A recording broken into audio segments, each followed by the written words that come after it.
അങ്ങനെ ഈ കുടുംബത്തോടൊപ്പം ചെലവഴിക്കുന്ന ഏറ്റവും പ്രധാനപ്പെട്ട സമയം എന്താണ്? അത് ഒരു ദിവസത്തെ യാത്രയാണോ, അതോ ഒരുമിച്ചിരുന്ന് തീൻമേശയിൽ ഭക്ഷണം കഴിക്കുമ്പോഴാണോ?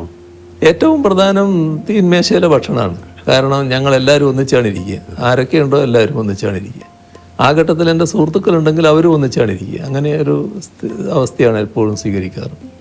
അപ്പോൾ അതാണ് ഏറ്റവും നല്ല സമയം. എപ്പോഴും ഭക്ഷണം എല്ലാവരും കൂടി ഒന്നിച്ച് കഴിക്കുന്നത് തന്നെയാണ് നല്ലത് എന്നാണ് ഉള്ള അഭിപ്രായക്കാരനായി.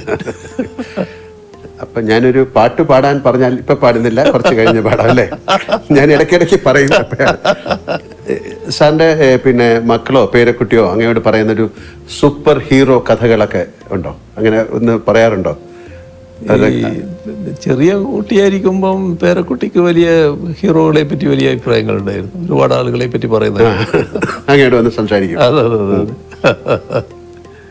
ഈ ഒഴിവുവേളകളില്ല അങ്ങനത്തെ ഒരാളാണെന്ന് എനിക്കറിയാം. എന്നാലും ചോദിക്കുകയാണ്, വീണ് കിട്ടിയ ഒഴിവുവേളകളിൽ എന്ത് ചെയ്യാനാണ് ഇഷ്ടം?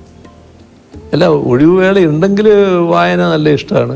പിന്നെ ചില ഘട്ടത്തിൽ ടി വിയിൽ ഇപ്പോൾ സിനിമയൊക്കെ വരുന്നുണ്ടല്ലോ, ചില ഘട്ടത്തിൽ അത് കാണും. അങ്ങനെയൊക്കെയുള്ള കാര്യങ്ങൾ ഞാൻ ചെയ്യും. കുടുംബത്തോടൊപ്പം യാത്ര ചെയ്യാറുണ്ട്? അങ്ങനത്തെ മറക്കാനാവാത്ത യാത്രകളുണ്ടോ? യാത്ര എനിക്കിഷ്ടമാണ്, യാത്ര ചെയ്യാറുണ്ട്. അതിൽ ഏറ്റവും പ്രധാനപ്പെട്ട യാത്ര, ഒരു മറക്കാനാവാത്ത യാത്ര എന്ന് പറയുന്നത് എൻ്റെ സിംഗപ്പൂർ യാത്രയാണ്. ഞാനും വൈഫും മകളും എല്ലാം കൂടി പിന്നെ ഒരു യാത്ര നേരത്തെ ഉണ്ടായിരുന്നു. അപ്പോൾ അത് ഇത് കഴിഞ്ഞപ്പോഴാണ്, നമ്മുടെ വൈദ്യുതി മന്ത്രി സ്ഥാനം പോയപ്പോഴാണ്. അപ്പോൾ എൻ്റെ കയ്യിൽ ആ സമയത്തുള്ള യാത്ര ചെയ്യുമ്പോൾ നമുക്ക് കിട്ടുന്ന പോയിൻറ്റ്സ് ഉണ്ട്. അതെ അതെ. അപ്പോൾ അത് ഉപയോഗിച്ചാണ് ഇവിടത്തേക്ക് പോകുന്നത്.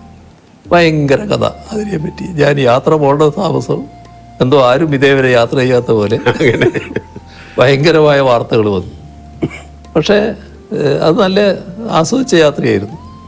ഈ വാർത്ത വന്നു എന്നുള്ളത് കൊണ്ട് വല്ലാതെ വിഷമമൊന്നും എനിക്ക് അന്നുമില്ല ഇപ്പോഴും ഇല്ല. അതാണ് അതിൻ്റെ രീതി.